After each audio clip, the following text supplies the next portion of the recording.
ঋষভ মানব চালের জয়ের আশা ভারতের।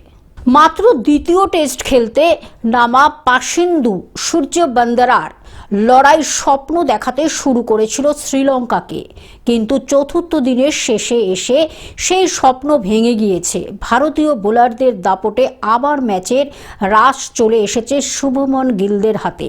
চতুর্থ দিনের শেষে শ্রীলঙ্কার স্কোর 229 ওভারে, এগিয়ে মাত্র 16 রানে। শেষ দিনের খেলা আবহাওয়া ভেস্তে না দিলে কলম্বো টেস্ট জেতা ভারতের কাছে সমস্যা হওয়ার কথা নয়।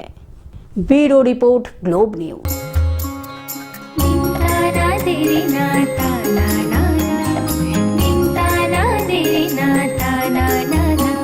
পাশে সবার প্রিয় গ্লোব টিভি, সাথে সবার প্রিয় গ্লোব টিভি।